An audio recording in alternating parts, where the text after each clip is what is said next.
नमस्कार, मैं डॉक्टर अर्चना राय, assistant professor Hindi, Hemvati Nandan Bahuguna राजकीय स्नातकोत्तर महाविद्यालय, नैनी, प्रयागराज।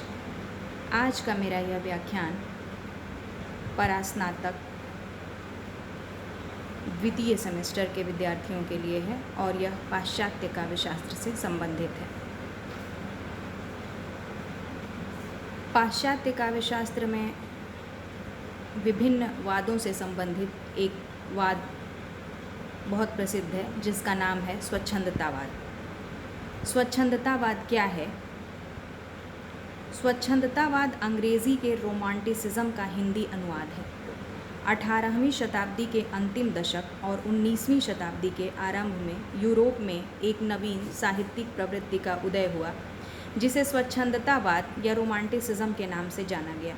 18वीं शताब्दी के अंत में आरंभ होने वाला यह आंदोलन कला, साहित्य तथा बौद्धिक क्षेत्र का एक आंदोलन था जो सन 1800 से लेकर 1850 ईस्वी तक अपने चरम पर था।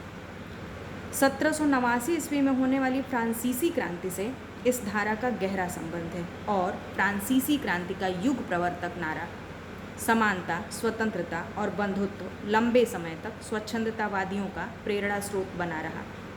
18वीं शताब्दी के अंग्रेजी साहित्य ने ग्रीक साहित्य को अपना आदर्श मानते हुए बाह्य अलंकरण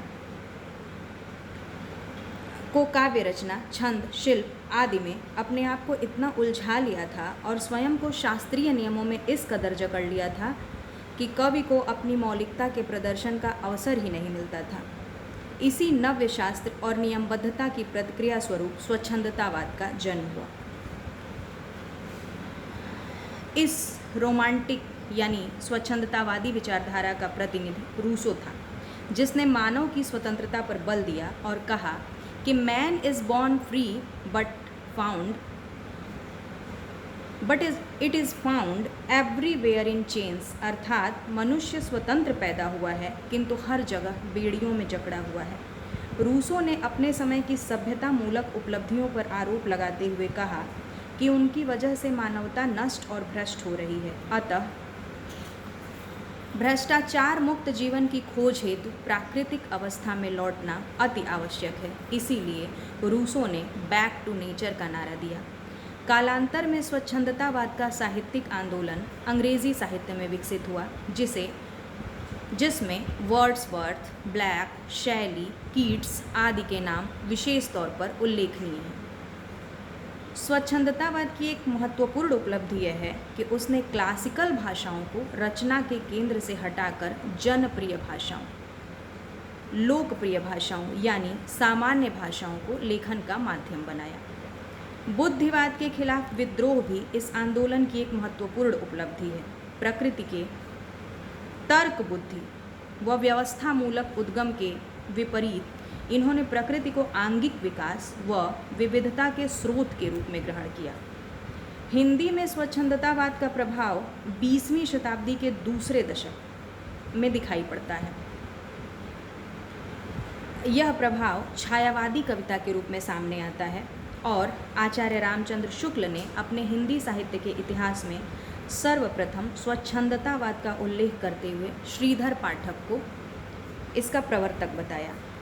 छायावादी काव्य के स्वच्छंदतावाद से प्रभावित होने के कारण सौंदर्यवादी दृष्टिकोण, प्रकृति के प्रति प्रेम, वैयक्तिकता की भावना, विद्रोह की प्रवृत्ति, कृत्रिमता से मुक्ति, कल्पना की प्रधानता, संगीतात्मकता आदि इस काव्य की प्रमुख विशेषताएं हैं।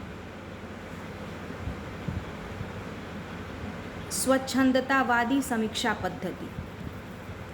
स्वच्छंदतावाद के पश्चात स्वच्छंदतावादी समीक्षा पद्धति का नाम आता है और यह समीक्षा पद्धति एक प्रकार की आलोचना की पद्धति है जो शास्त्रीय मान्यताओं से हिंदी समीक्षा को मुक्त करने का प्रयास करती है। इस आंदोलन से जुड़े समीक्षकों ने पश्चिमी स्वच्छंदतावाद से प्रभाव ग्रहण किया और किसी रचना के मूल्यांकन में मर्यादावाद और किसी रचना को अन्य चीज़ों पर तौलने की बजाय रचनाकार की अनुभूतियों, वैयक्तिकता और सूक्ष्म सौंदर्य बोध आदि को विशेष महत्व दिया। नंद दुलारी वाजपेयी, डॉक्टर नगेंद्र और शांति प्रिय द्विवेदी जैसे महत्वपूर्ण आलोचक स्वच्छंदतावादी आलोचकों की श्रेणी में आते हैं। तो यह था पाश्चात्य काव्यशास्त्र का एक महत्वपूर्ण वाद, स्वच्छंदतावाद, और इससे जुड़ी पद्धति स्वच्छंदतावादी समीक्षा पद्धति। धन्यवाद।